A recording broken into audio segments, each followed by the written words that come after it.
comment boya côté que la rabatu mai yo sombi 500 photo ça la publicité à maïté au sombi 500 bin zamba l'action na sambel et comme une option. Vous ne voyez pas que beaucoup faire appauvrir la population va continuer à souffrir mais bien beaucoup benda bon pour appauvrir bango lisusu. Merci maman mai eloko tokoloba et belé bassin ensemble oyo baza et babi bezo batokoye ba bassin ensemble na misala na bango.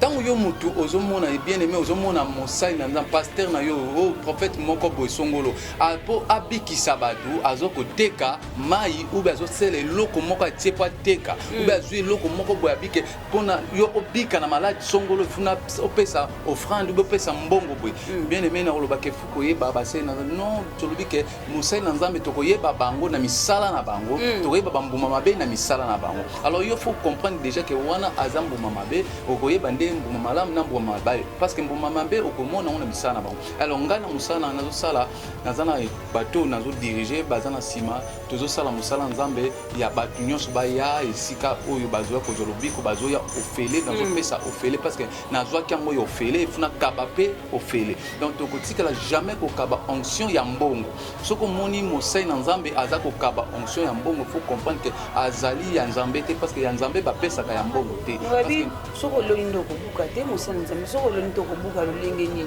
Ils ont rendez-vous à donner recevoir na ko tali bénédiction si je ne me trompe pas. Na makambo ya bénédiction tolobaka ke ko semer au dîme offrande action de grâce eza makambo mususu wana eza or makambo ya mbongo ya kopesa kosomba action de grâce est obligé eza obligé eza na ezoko lobana biso faut kopesa action de grâce il faut kopesa moko na zomi il faut kosala kopesa ba kosunga babola il faut kosala kozwa bombongo na yo kokabela ba felin kokabela ba veuve koyeba kokabela moko na ona ba obazangi koyeba kosala misala ya église mais non que ne kati église koteka eloko mais eza que bana ya nzambe bayeba kosunga église bango bayeba kosalisa église bayeba kotonga église parce que soki bazoyeba kosalisa église bazopesa ba action de grâce na bango bazopesa ba offrande na bango bazopesa dimi na bango et makambo na bango ezofungwama parce que babike oyo tozosala oyo tozobombisa yango ni nzambe arapelaka biso to conclure que mosa nzambe atekaka mai atekaka huile alobaka consultation $50 wana azali mosa nzambe ya faut to reconnaître na bafruit wana mosali na nzambe bible ezoyebisa biso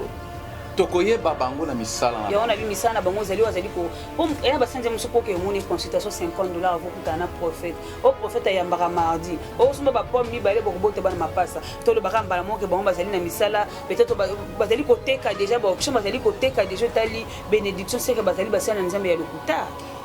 bon bible ezebisa biso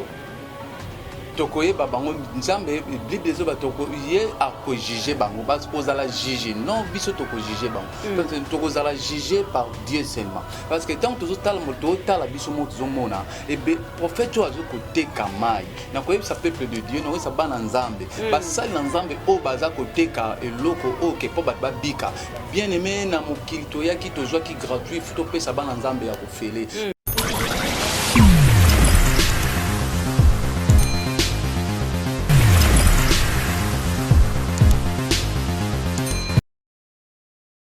Chers internet fidèles téléspectateurs balandi ya émission Bonzambe na kati ya chaîne Washington tozongi mino lisumu kona dimanche mokona poso bon dimanche na banda kubisika bozali makam na nzambe pote po mtabe to lisolo ya chikapa mama malamu esengela zala muta uti na chikapa po mtabe to lisolo bandumba fo ezala vivre na bandumba to pe exercer musala ngo pa biso malamu yango to yeko luka wazali wa musali na nzambe bouche autorisé to pe moto yo akutana kana nzambe nzamba pesa kae mwa lilobo moko tekende ko yebisa bana na ngato kende ko gagner ba na nga ombongo na kati na etonga to pe na mosala nzambe to kokutana to sola comment reconnaître que je suis envoûté comment koyebete ngai na komna ba mauvais esprit na kati na ngato na za incarnation ya diable na kati ya nzoto na ngai ya to yekoluka mosala nzambe poto soana na o etali makambu na nzambe en tout cas balandi na biso nyonso na Washington bambote na obisika bozali esali mwa kala oyo tokutani lisusu na émission elongo na bino bosabone massivement en tout cas massivement na kobenso bosabone na chaîne Washington mpona korate ate eloko moko te à temps réel na kati ya chaîne moto ngakopesa no baactualité politique baactualité na otali religion baactualité na otali société de tenir ko informer bino na nyonso pote esengeli te moto nyonso azwa part na ye oyo aza nango besoin na kati ya motema na ye to pe na kati ya bomoto na ye mbote mosali na nzambe Mbote maman Philo. Santé madame par la grâce de Dieu. mosala nzambe se présenter comme pe ozali nani pote bato bakolanda biso bayeba yo nasepeli mingi na motuna mpe na opesa maloba oyo opesi ngai mama napesi bana nzambe nyonso mbote oyo baza kolanda ngai na esika bozali na bandako partout bozali na monde entier napesi bino nyonso mbote na nkombo na yesu masiya nabengami na nkombo ya prophète ndele nazali moko oyo nzambe abengi nga mpona kokangola mpona kodemontre oyo nzambe apesi kati na biso topesa yango na baoyo baza na besoin kozwa parce que babi toluka bapepe oyo baza kobunga topesa bango message oyo nzambe abengi biso yango na ye koyebisa bino bana oyo ya monde entier na ye mpona monde entier na ye te mpona mboka moko songolo na ye mpona monde entier ministère na ngai eza mpona monde yango na ye koanonce bino nouvelle oyo bapesi ngai comme oyo nzambe atindi ngai nasala mosala oyo nazosala en tant que prophète des nations au Nazali. Monsala Nzambe arriva comment pour reconnaître tes dieux m'appelé? Ça se passe comment pour être Nazali prophète directement Nzamba bengingai et sengel na salilai? Merci maman, ko benga mamosali Nzambe il fallait Nzambe azalaki déjà appelé. Ozalaki déjà na bilaka soko ozana bilaka kati na yo okomona bilaka kati na yo ebanda ko manifester na kati na yo po yeba ke ozali mwana nzambe ozali na bilaka ya nzambe tout d'abord okomona na vie na yo makambo ekobanda ko yelo trop okomona bitumba ebanda ko zela trop et en plus okomona na vie na yo o nyonso banda ko sala nzambe banda ko zala pour yo donc okomona makambo zo sala nzambe azozala kati na yo ekozala likambo moko salaki omoni ke likambo na ba nyonso ba échouer mais yo obimi parmi ba gagnant ya likambo wana okoko tambo na place moko boye likambo moko esalami e ba bazui ba problème yo nzambe abimisi yo e okoko zala ovana ndako olobi likambo wana esalami oyeba ke ozana bilaka ya nzambe e siko fo luka nzambe na bosolo pa nzambe afongolela yo oyo oza koluka soki nzambe ozana bilaka ya nzambe po omona loboko ya nzambe e faut kota en profondeur ya koluka nzambe donc faut koluka vraiment nzambe tango koloba boye pasteur to mona bana bazanga na bandako na lali na loti tata mwasa kufa keleki moi tata mwasa kufi wanto bake moi nazali na appel ya nzambe to pas zali prophète nzambe zali kolobele par des songes ou pona ko reconnaître nazali prophète esengeli na moni mutazobela na ndako na tiele loboko na sambelele ya biki ça se passe comment c'est comme si nazo o expliquer ba na nzambe bakolanda biso bien pour tout comprendre pour comme lelo mutalali aloti ta muso akati mai bo mutasali accident mutana pas ça sabite nzambe alobela kangai merci maman la question ko benga mamosai na nzambe en tant que prophète tant ozolo bakena lali na loti mutu akufi et ko ezak kozana no prophète te kozala prophète il faut tambwa na kobanga nzambe il faut kota na mozindo ya kobanga nzambe tant yo mani ko mona ke na be makambo zo sala ezoko kokisama et siko po obenga mana koma prophète il faut nzambe abenga on appelle na ye appel à Jésus c'est comment nzambe akopesa yo ordonnance tant ozo sala musala nzambe il faut zana mibeko o nzambe apesi yo soki oluki nzambe akopesa ordonnance to benga ka ordonnance de Dieu oyo ko banda kusala musala na ona bonzambe parce que nza oyebi ke na sala musala oyo na ministère na zana ngwe funa tambola boina bosembo parce que na tika mabe ko sala bolamu ko linga mutu lokola yo moko milingi donc ko sala mingi bolamu ndeko mona ordonnance ngo bozwa ngo comme pasteur de biso ba pa un peu belé ba kola so bikina papier banda ko koma ni point 1 lexibo point ba pesi mi be kona ye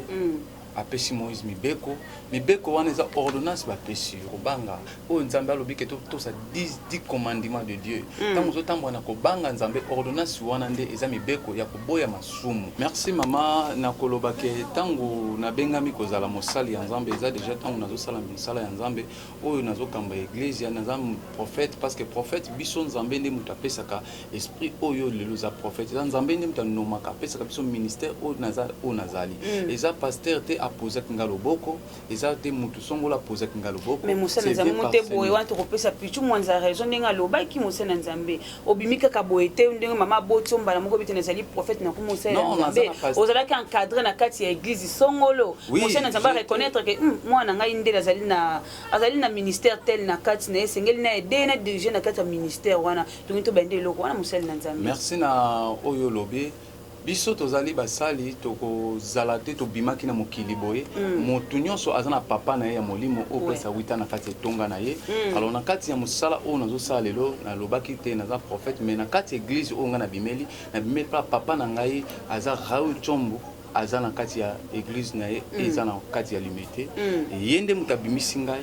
o naza lelo nakoloba ke naza na papa oyo abateli oyo akataki ngai oyo abimisi ngai lelo tina koma boye nabanda kotelema na miso ya bato moto oyo aforme ngai lelo nakoma koteya mpe nabanda koyeba nzambe apesa oyo naza nango avant nzambe apesa yo efo ozala na makolo ya papa na yo soki oza na makolo ya papa na yo nde nzambe akopesa yo oyo ozokende parce que papa na yo nde akolakisa yo chemin comment tu dois marcher. Alors on a CP de Makassi. Merci beaucoup mon frère. Je vais vous dire sujet nous sommes au lelo. Et je salue le nez que vous allez me faire nzambe comme on a bino ba pasteur fait beau prêcher par exemple dans ba tumi ça pas mais c'est celle dim ka ba pesa nga ya malonga ya l'équipe tazana ba tebele. Vous ne voyez pas que vous s'aimez peut-être ba ko pengu sabato ba ki dépend nzambe ba malisu na mokili mwana nzambe. Merci maman na koloba ke mbala nzambe et mosala ya nzambe ezana et l'autre côté toko senga na bana ya nzambe parce que on avait donné ça gratuit yo peut couper sango gratuit non que yo ozui nzamba pesio di kabo malamu ya ko diriger ma partie parce que nzambe moko tango zo sala musala tango nzamba zo te ya jamais nzambe to mona atie biloko atie ba biloko alobike et loko eza uito ngo zwango fu couper sambongo pozwa onction oyo onction o non ezana iloko moko te ezana place moko te bible lobi na biso ke ezana iloko moko te kango pona tozwa onction be bana nzambe ba pesa mbongo po ba bika na likambo songolo alors tokopé sango yo fele parce que nous avons pris ça gratuit tokopé ça appelle likabo yo fele likabo yo fele bote ke la biso ba oui prophète to peut tuni ba maman bazana simana ba papa tam su prophète nous soit teka mai o mai on tsamba alexanga na ngomba bifo bo mena yango po bokobota po bokobala ça arrive comment boya kote ke la rabatu mai yo sombi 500 photo ça la publicité ya mai te o sombi 500 bin tsamba alexanga na sambel et comme une auction mususu vous ne voyez pas que boko faire appauvrir la population ba continuer ko souffrir mais bino boko benda bon pour appauvrir bango lisusu. Merci maman mai eloko tokoloba e belé ba sen nzambe oyo baza e ba bibezo ba tokoyeba ba sen nzambe na misala na bango tant yo mutu ozomona et bien aimé ozomona mosali na nzambe pasteur na yo o prophète moko boy songolo apo abiki sabatu azoko teka mai ou bazo sele loko moko atie pa teka ou bazui loko moko boy abike pona yo obika na malade songolo funa opesa offrande ou opesa mbongo boy bien aimé na loba ke fuko yeba ba sele na non tolobike mosali na nzambe tokoyeba bango na misala na bango tokoyeba bambuma mabe na misala na bango alors il faut comprendre déjà que wana azambuma mabe okoyeba mbuma malamu na mbuma mabe parce que mbuma mabe okomona ona misala na bango alors ngana musala nazo sala nazana bateau nazo diriger bazana sima tozo sala musala nzambe ya batu nyonso ba ya esika oyo bazoya kozolobiko bazoya ofele nazo pesa ofele parce que nazo kyango yo ofele funa kabape ofele donc tokotika la jamais ko kaba onction ya mbongo soko moni mosai na nzambe azako kaba onction ya mbongo faut comprendre que azali ya nzambe te parce que ya nzambe ba pesa ka ya mbongo te parce que soko lolindo ko buka te mosai na nzambe soko lolindo ko buka lolenge nini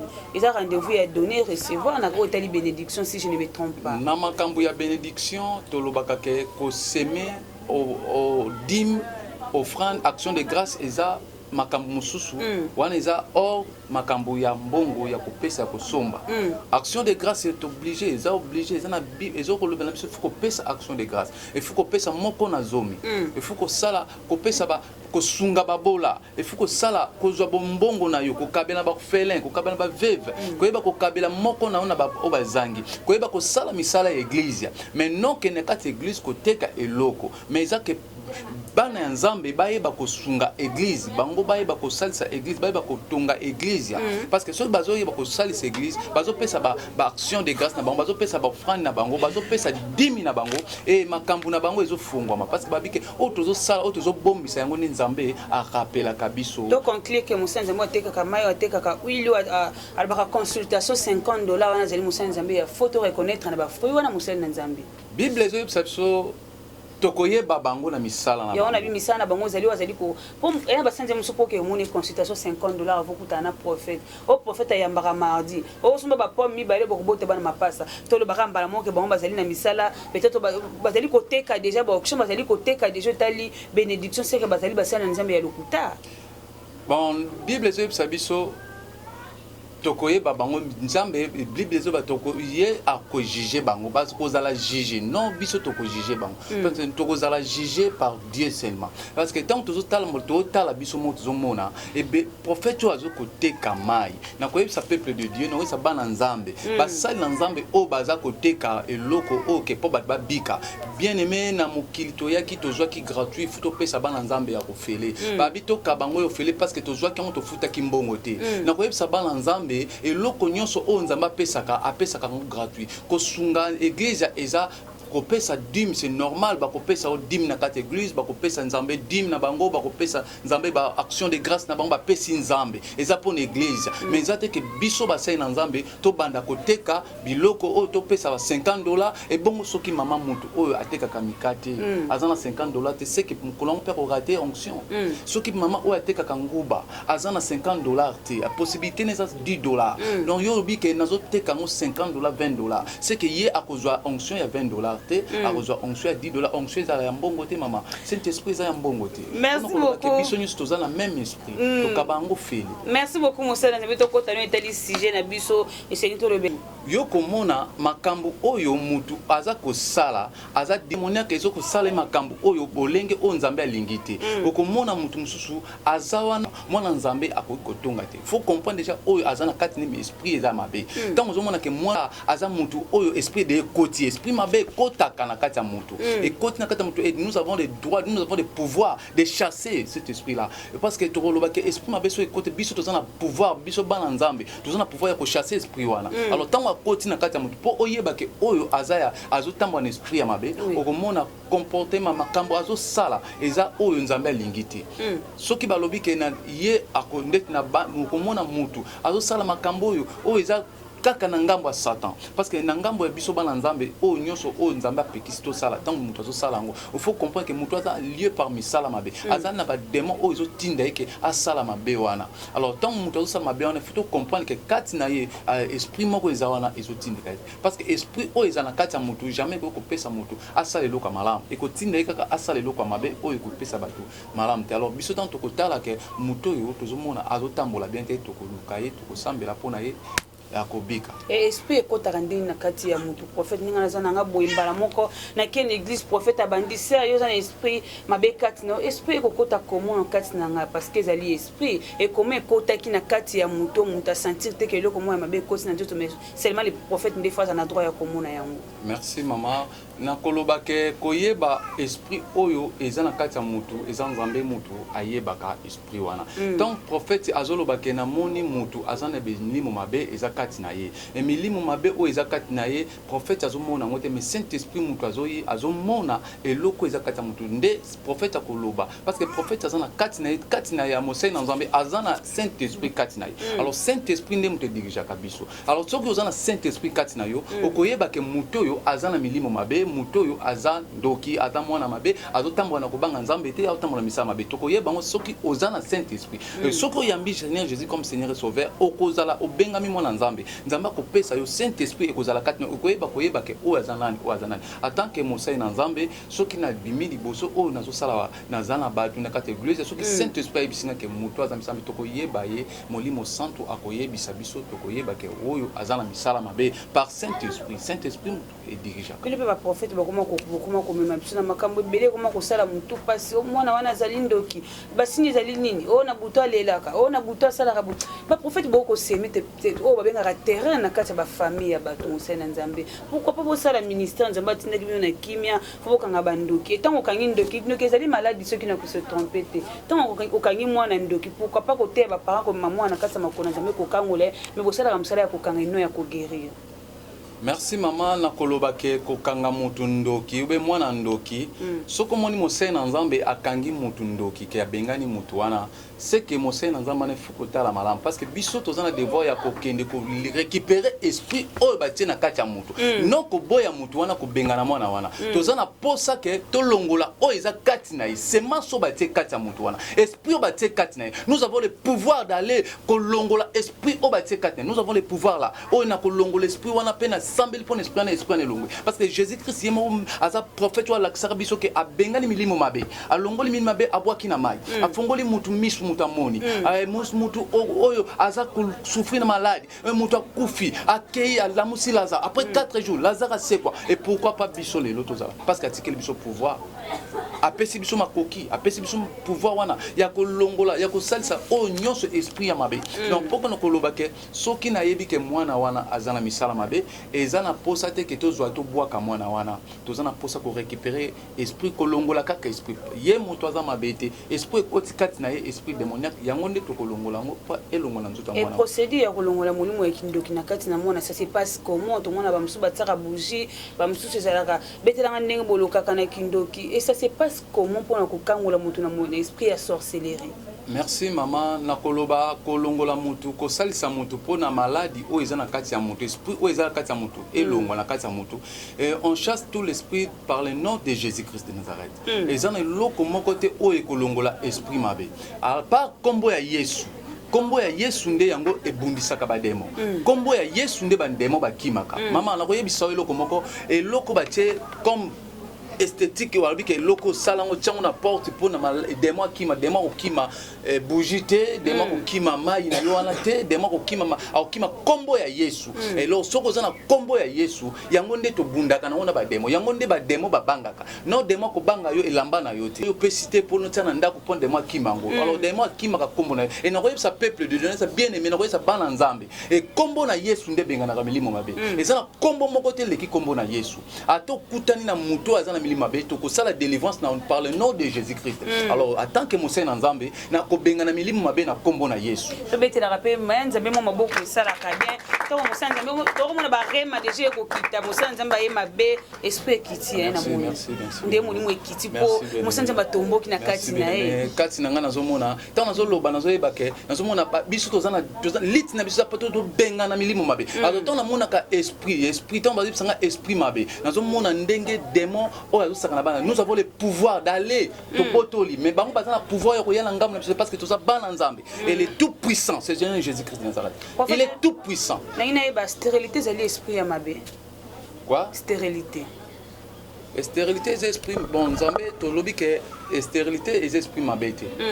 nzambe akoko sala yo bongo ezate esprit mabe ezande nzambe asali ezande nzambe alinga ezana tana ye o soka bike yo yakina mukili foza la kaka bongo kuto mona bino ba prophète non tata mosi na wakanga yango botaka te mama leki na wakanga yango balaka te en tout cas na ba délivrance nyonso ça n'engage que moi na ba délivrance nyonso batata mwasi na ba noko nde ba mema problème po kaka papa ya moi to mama ya moi eza passe zaka tata mwasi na noko na ebite soki batana mbele bazaka na problème pas ba prophète non to bazana problème te pa sa na nzambe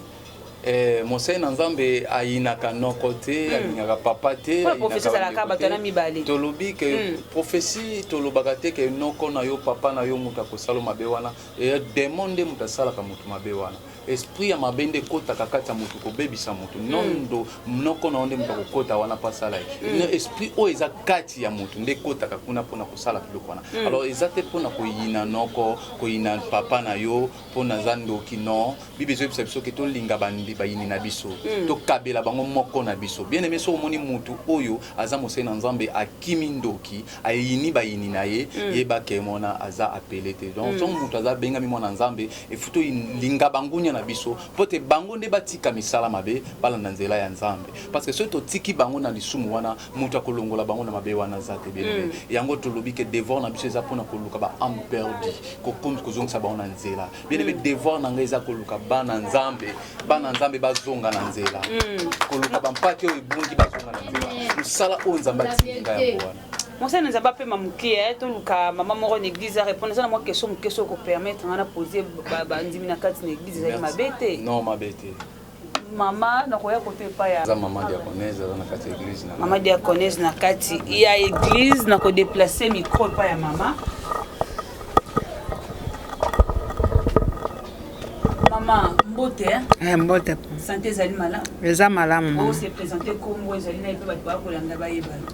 Bongo ngai kombo na ngai mama Rich. Kombo na ngai mama Rich. Mama Rich na kati ya église zali nani mama Rich azo appel ya Nzambe uta mokoloni pona kosela Nzambe na kati ya tongi na prophète Ndeli. Bon, prophète Ndele ngai nazo appela Nzambe wuta na botama na libuma mama na nga.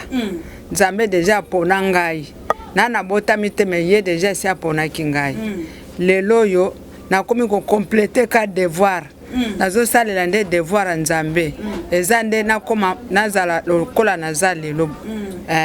Maman peut y arriver un jour sous poser d'autotosi et mon c'est le mot ya Nzambe peut ko kisa moi aussi prophète ndete na joki boye pe et ça accomplir. Et salamaka. Eko kozala pe na lalaki na moni boye na lali na mono bien mutu akufi boye. Mais au mona pe réellement pe mutu wana akufi.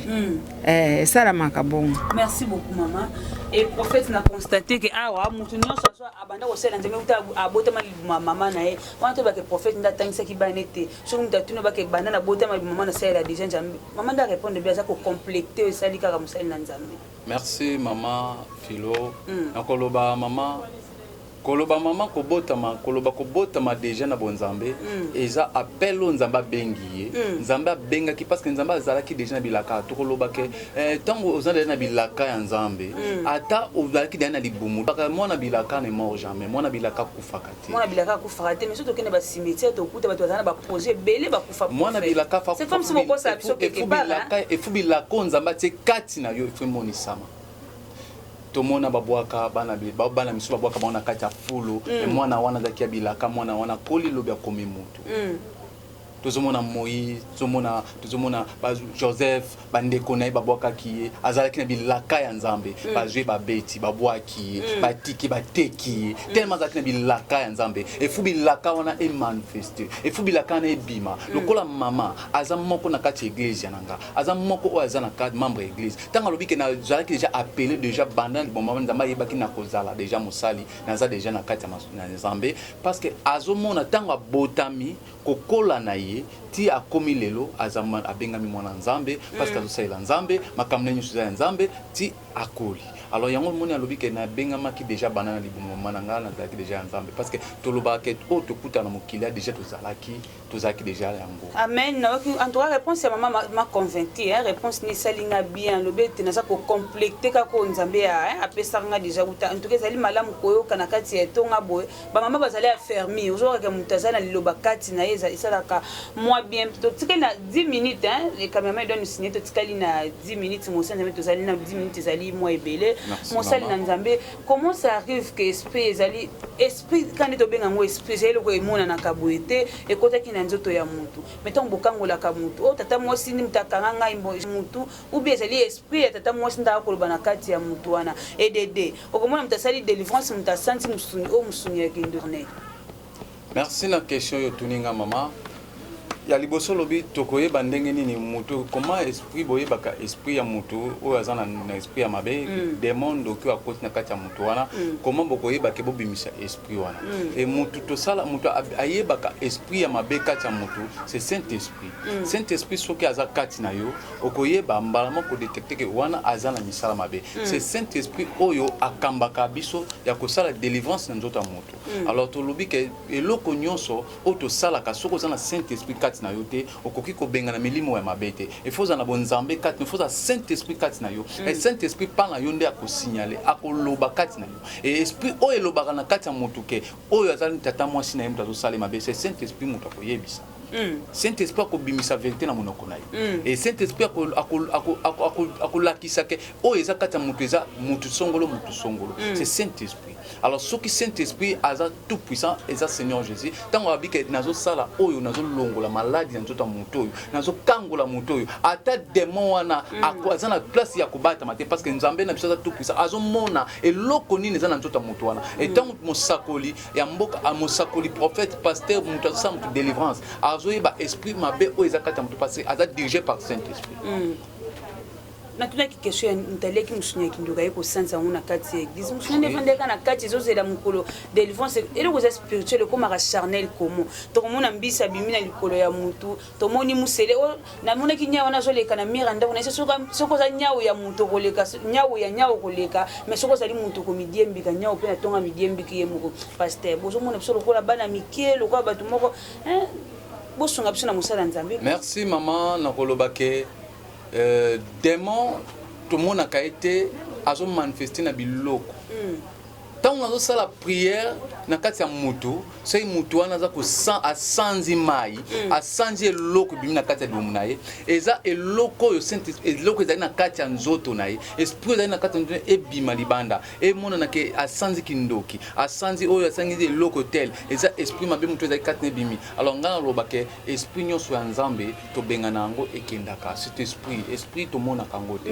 esprit tomonaka yango te na lipa esprit tomona yango te na nguba esprit tobenga esprit mabe ntango tozosala moto délivrance esprit mabe bimi esprit mabe aleki manga asanzi manga kindoki bien aimé tokoloba ministère oyo tozosala na nzambe malamu esprit oyo eza na kati ya motu c'est esprit satanique tobengana yango na nkombo na yesu ntango ezobima na nzoto ya motu ezolongwe Monsieur Nzambe, c'est arrive comment bino bokuma kosolana babenga ngo akokota zembe na ebite bato bayanke wana mo pasteur bibima na kobima te nzoto ezali yangai bima pasteur bakomosala négociation na sata olingi na pesa yo nini lo bana pesa mbongo est-ce que ça existe est-ce que na kati ya bible Nzambe asolaka na sata te pe batoma ya karo bokolanda na exemple basolaka na démon Monsieur Nzambe nakoloba ke bana Nzambe bien aimé Satan tant que tozobengana milimu mabe tozana tante ya kosola Satan Satan za tante ya kosola biso tant nazobengana milimu mabe azobima mbala azokene jamais na côté à côté mananga à discuter na Saint-Esprit à discuter na Saint-Esprit alors Satan tant tozobengana milimu mabe azokite na nzoto mutu wana et tant tozosala ke dépendant que tozosala délivrance mutu azoloba na nzoto mutu wana esprit o ezolobisa ye wana esprit ya mabe o ezolobisa ye wana esprit o eza kati na ye wana yango nde ezobima ezolobisa ye noto komona esprit wana ezoloba kati na ezokende to komona te mais esprit ezoloba mais yo poko mikosola na esprit yango non son esprit tant nazo bazo tuna tozomona délivrance bazo sala bazo tuna ye ke oyo za nani ngai tata mwasi na ye nzoto ezali yanga na kobima te musali na Nzambe lobi en tant que prophète on Nzamba bengi nga na musala oyo nazo sala musala Nzambe naza pona kokangola ko bikisa bana Nzambe kolongola oyo nyonso moyini satana alingi ko bebisa bana Nzambe naza ona te pona na solo na Satan naza na te pona yoka satana naza pona na benga na milimu mabe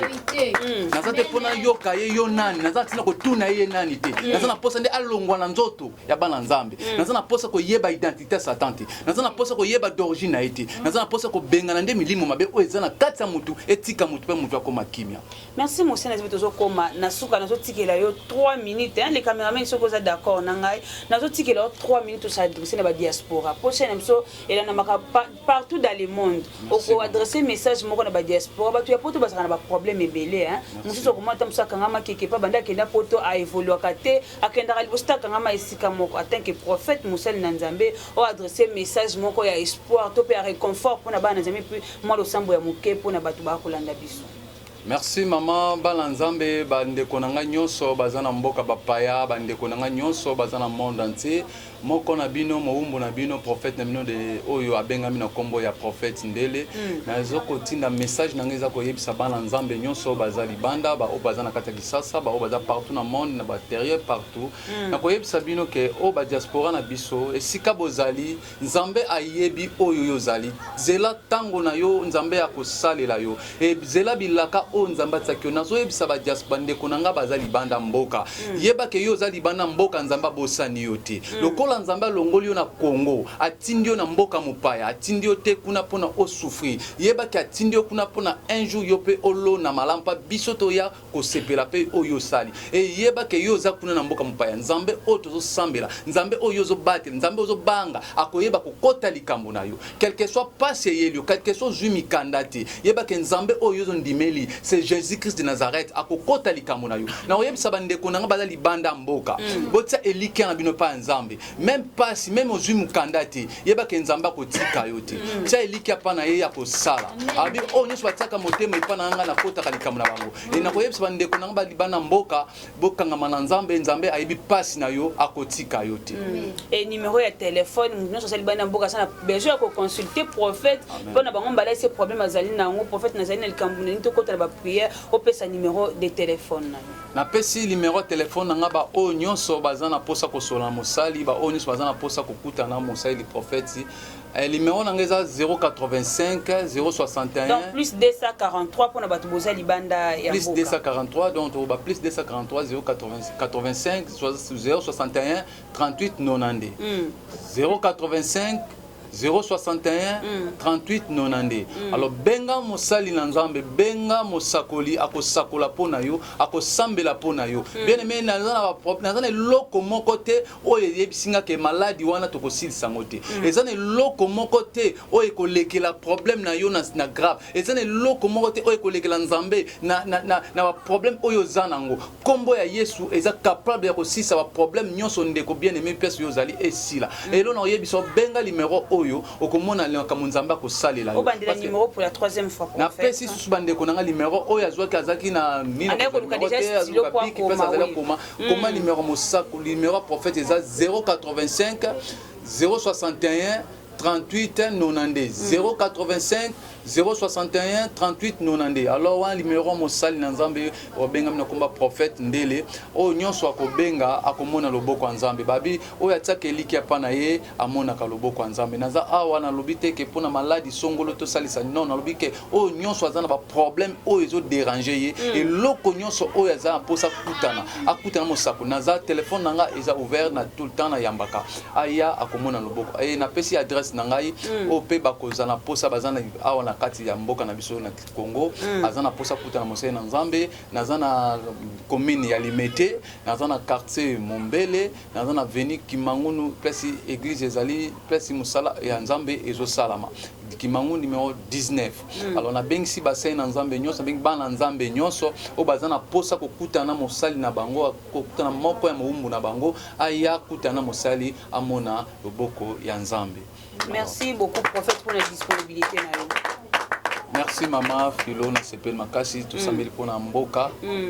Natiki mboka nanga Kongo na maboko na Yesu. Tika ete mboka ba o bandeko nyonso bazali banda ba o bazana kati ya Kongo bazala na sika nyonso bazali tika nzambe ai ba kokota makambo ya moko na moko apesa solution na ba o bazali na ba problème et sika yo zali kaka maladi wana na yebisi na kombo na Yesu maladi wana zo tika yo nzoto et sika nyonso zali difficulté ozanango belela kombo na Yesu au nom de Jésus Christ nzala Seigneur tika ete nzambe akota na bembisi nyonso o yaka pona ko bebisa et loko nyonso o ekanga vina yo tika kayote na kombo na Yesu maladi wane tika yo nzoto e loko nyonso zoluka o azoluka ko bota o azoluka bana na kombo na Yesu esika zali nzambe apesa o azali koluka ezala bele Seigneur bazali koluka yo bazbeli yo Seigneur tiketo kota makambo na bango pote bamona loboko na yo pe pote bayeba ke yo zali nzambe na kombo na Yesu Masia mokonzi mo bixolobi. Gloire à toi, Seigneur Jésus-Christ. Amen. Amen. Merci l'équipe accompagnée qui Moussal Nanzambe malgré wa combo. N'ayez pas merci bino merci bino pour accompagner qui Moussal Nanzambe. Merci l'équipe mukolo ya émission ya lelo ba cher internet fidèle téléspectateur balandi nso bolanda rabiso na chaîne mno Washington en tout cas bo s'abonner massivement à la chaîne Washington pour na ko rater at actualité mon côté et puis beaucoup kuta émission ya Moussala Nzambe ozali na besoin ko contacter Moussala Nzambe pesi déjà numéro na ye apesi adresse na ye problème nyonso zali na ngolo eloko eliki Nzambe ezali te soki yo mekaka o ya asalaka te meka ya Moussala Nzambe okoza la décider Nzambe akopesa obiana na ba problème oyo ozali na yango. Merci na cameraman o accompagner kinga ina benga kae Meti noire mobala mwindo ida simba ki caméra bobo zaki na sima ya caméra pembo te na monteur na biso mazo abiska zali. Merci na papa botinga l'évêque Alphonse Loese wa to pe mama na ngai Pauline Sambo. Merci na baninga na ngai nyoso Vanessa pe Rachel to kutena mbala ya sima pe na invité ya sika pona émission na bino. Au revoir.